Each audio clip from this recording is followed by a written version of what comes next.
In yet another display of the reckless jingoism and oppressive militarization, India is deploying an additional 20,000 paramilitary troops from its Central Reserve Police Force in occupied Kashmir, further tightening its iron grip on the besieged territory. The Indian Ministry of the Home Affairs has formally approved the move, which will raise 20 new CRPF battalions exclusively for the deployment in the occupied territory.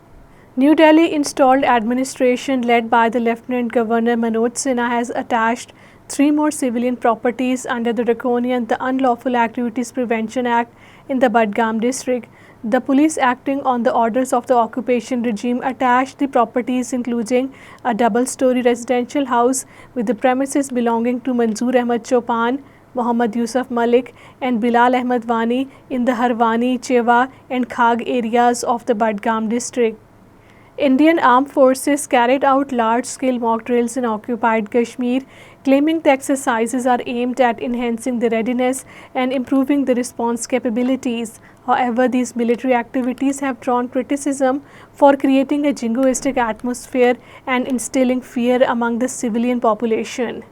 India's efforts to change the disputed status of occupied Kashmir through force and restrictive policies will ultimately fail, according to a report by the Kashmir Media Service. The Indian government's actions since revocating Article 370 and 35A in 2019 have led to the increased militarization, rights abuses and demographic changes in the region.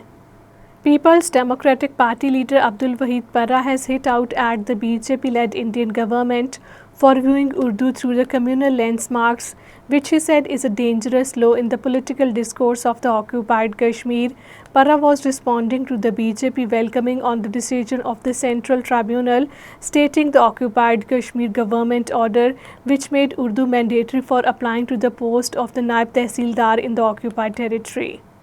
Opposition leaders in the Indian Parliament, Mallikarjun Kharge and Rahul Gandhi, have urged the Modi government to immediately restore the full statehood to the Indian occupied Kashmir, along with the sixth scheduled status to the Ladakh. A strongly worded joint letter addressed to the Prime Minister Narendra Modi states that the people of occupied Kashmir have consistently called for the restoration of statehood over the past 5 years. Deputy Chief Minister of occupied Kashmir Surinder Kumar Chaudhary has denounced the police manhandling of the Chief Minister Omar Abdullah and preventing him from paying tribute to the July 13 martyrs. Speaking to the media in Srinagar, Chaudhary criticized the Lieutenant Governor for his continued silence, pointing out that while it took 82 days to acknowledge the Pahalgam attack,